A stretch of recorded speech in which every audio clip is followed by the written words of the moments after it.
Okay, so today I'm here to talk to you about postconditions. As defined by Nell Dale in his textbook C++ plus Data Structures, postconditions are assertions that state what results are expected at the exit of an operation or function, assuming that the postconditions are true. So to help clarify that definition that I previously just gave you, I must explain what preconditions are. Preconditions are assertions that must be true on entry into an operation or function for the postconditions to be guaranteed. Okay, so to highlight the relationship between preconditions and postconditions, I'm going to be using a basketball contract. So in this basketball contract, we have if you score 30 points per game, I will pay you $10 million. Now, in any basketball contract, certain players will be awarded incentives based on certain tasks performed. Now, here, we're going to have you score 30 points per game to be the precondition of the contract, and then we're going to have I will pay you $10 million to be the postcondition of the contract. Now, let's look at this using Boolean algebra. Okay, so I've set up a truth table to show the Boolean algebra of the contract that was previously stated. So in this column, I've shown that if you score 30 points per game. In this column, I'm showing I will pay you $10 million.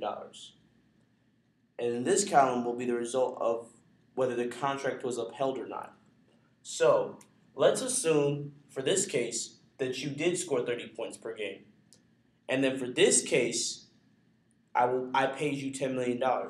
Now, according to our contract, if these are both true, then the obvious for the result of the contract would be that the contract was upheld. So this is true. Now let's look at this case, this third case. Now, if you don't score 30 points per game, but I still pay you $10 million, then the contract, since you didn't meet the contract, would still be true even though I paid you $10 million. So this case would be true. In this case, let's say you don't score 30 points per game and I don't pay you $10 million. Since you didn't score 30 points, then this would also be a true case because I don't have to pay you $10 million because that's a contract we agreed on.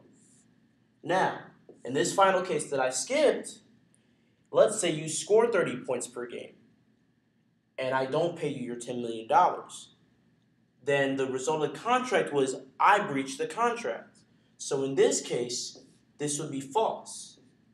Okay, so now I'm going to relate the basketball example I just previously gave you to this real-world example in programming. So, like in the basketball example, we have 4 cases in this real-world programming example. We have correct preconditions and correct postconditions. We have correct preconditions and incorrect postconditions. We have incorrect preconditions and correct postconditions. And then we finally have incorrect preconditions and incorrect postconditions.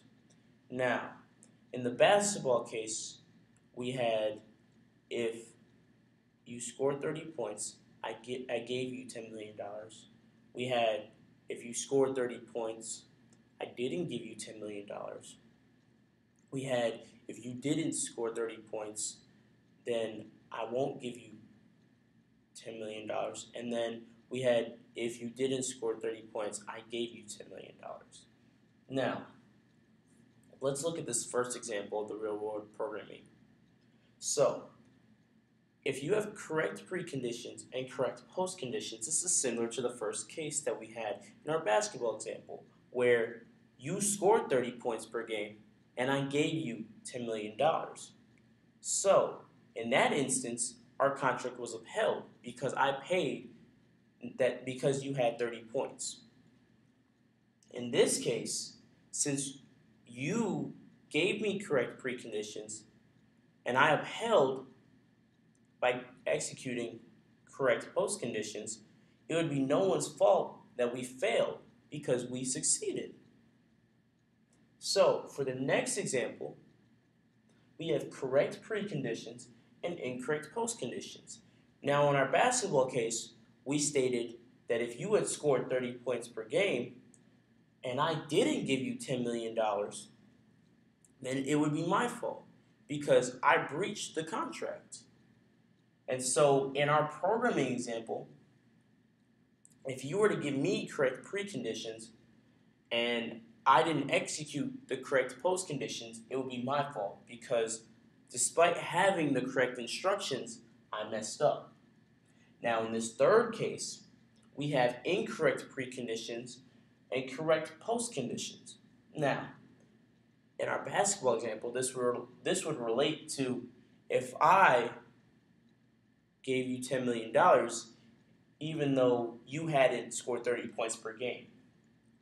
Now, in terms of the contract is okay because it doesn't pertain to the contract.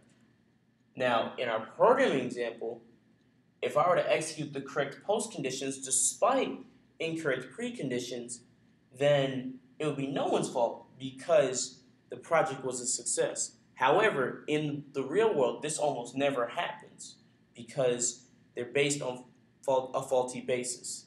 Now, finally, we have incorrect preconditions and incorrect postconditions. Now, in our basketball example, we said that if you didn't score 30 points per game, then I don't give you $10 million. Now, this, of course, opposed to the contract because you didn't breach the contract. So therefore, you couldn't have breached the contract because you didn't make it to that 30 points per game. So the reason that the contract is not executed was because you didn't reach your goal.